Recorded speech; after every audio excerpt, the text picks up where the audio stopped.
Bien, en el trabajo anterior yo les di toda la parte teórica y ahora vamos a empezar a resolver los ejercicios de estas transformaciones termodinámicas, que va a depender del ejercicio y la transformación que ustedes van a utilizar. Ustedes ya tienen todas las transformaciones que vimos la clase pasada, o sea, el trabajo anterior, y cada una tiene sus fórmulas. A veces puede haber ejercicios en los cuales mezcla varias transformaciones y tienen que ir calculando por etapas para después calcular algo final. Un ejemplo de ese tipo de ejercicio es el que yo voy a hacer, que es el número 4. Los otros, si les pide, si es de un solo tipo, lo calculan, son más fáciles y los calculan con el tipo de transformación termodinámica que corresponde, que es el que les dice. Acá en el número 4 les dice que un gas monoatómico ideal con volumen inicial de 2 metros cúbicos, así que ahí ya tendrían B1, y una presión de 500 pascales, se expande isobáricamente y alcanza un volumen de 4 metros cúbicos. Vamos ahí a ir anotando los datos. El 4, tengo que B1 es igual. Recuerden que es un ejercicio que va a sufrir diferentes etapas. B1 tenía 2 metros cúbicos, P1 tenía 500 pascales y les dice que alcanza un volumen de 4 metros cúbicos, o sea que B2 va a ser igual a 4 metros cúbicos y T1 es igual a 120 Kelvin. Les dice que lo primero que hace es expandirse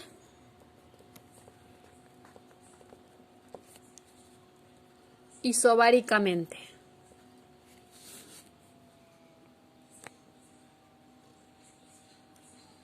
Expansión isobárica.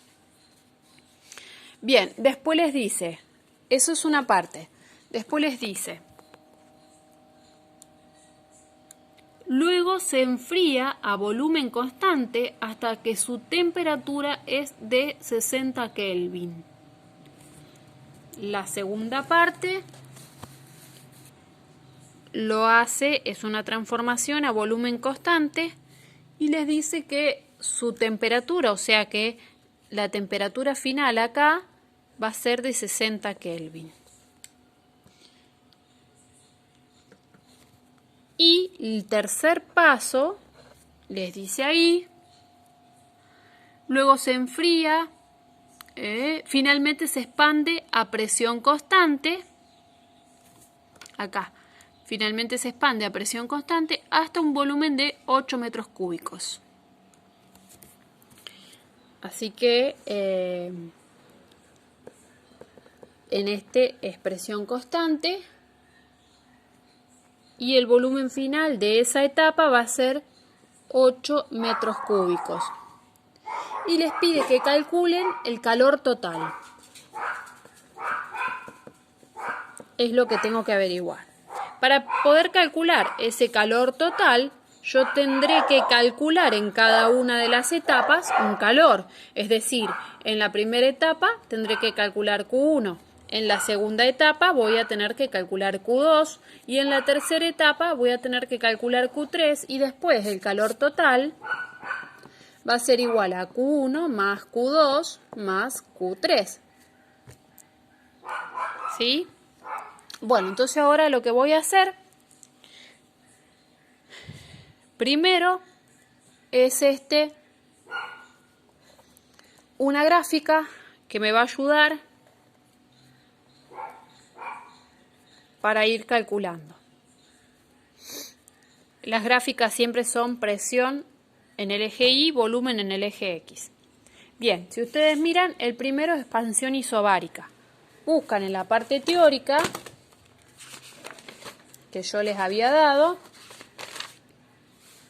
una transformación isobárica. Es esta, ¿sí? Transformación a presión constante isobárica. Fíjense cómo es la gráfica, es una línea horizontal. Así que acá voy a trazar una línea horizontal, ¿sí? Este es el 1, donde va a estar Q1. Es el primer estado. Esto quiere decir lo mismo que presión constante. En el número 2 les dice volumen constante. Si ustedes miran cómo es la gráfica para volumen constante, lo buscan, volumen constante es esta gráfica. ¿Sí? Transformación a volumen constante, isócora, esta. Bien, así que de esta bajan. Este es el número 2 y de acá voy a sacar Q2. Y el número 3 les dice que es a presión constante otra vez. Ya sé cómo es la gráfica porque la busqué antes. Es una línea horizontal. Así que acá le agrego la tercera parte, que es esta. Este es el 3. Y acá voy a tener Q3. La suma de todos eso va a ser el calor total. Hay otros ejercicios en los cuales Q3 a lo mejor sería para allá y en vez de aumentar de volumen disminuye y después vuelve a tener otra a volumen constante y se termina cerrando, es decir, el punto final coincide con el punto de partida. En esos casos se llaman transformaciones cíclicas y ese era el último caso que yo les había dado acá, que ustedes no lo encontraban en internet. Estas acá, ¿sí? Era solamente para que sepan que existen, nada más. Son transformaciones, ¿sí?, que van sufriendo diferentes etapas y se cierran en el mismo punto del que parten. En ese caso, la variación de energía interna es igual a 0, entonces el calor va a ser igual al trabajo. No es este caso. Bueno. El punto 1, entonces, tenía todos estos datos. Era presión constante, el 2 es a volumen constante y la temperatura final es 60 Kelvin, y el punto número 3 es a presión constante y el volumen final es 8 metros cúbicos. Tengo presión constante, volumen constante y presión constante de nuevo. Yo lo que quiero calcular en cada una de las etapas son los calores, así que Q1 va a ser a presión constante, Q2 es a volumen constante y Q3 vuelve a ser a presión constante. Entonces, voy a ir a buscar en la parte teórica las fórmulas para presión constante, que es el primero que me pide. El calor, la fórmula es esta, cuando yo estoy, a presión constante. Cuando yo estoy a presión constante, la fórmula para el calor es esta. N por el Cp por T final menos T inicial. Así que Q1 va a ser igual a N por Cp por temperatura 2 menos temperatura 1. ¿Sí?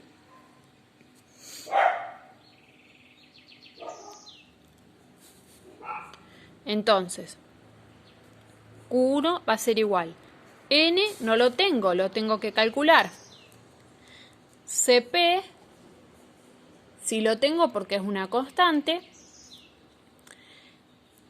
T2 no lo tengo, ¿sí?, porque estoy en la etapa 1, todavía no pasé a la 2. Así que T2 no lo tengo. Y T1 sí lo tengo, que era 120 Kelvin. Acá tengo dos incógnitas, N y T2. Tengo que de alguna manera calcularlo.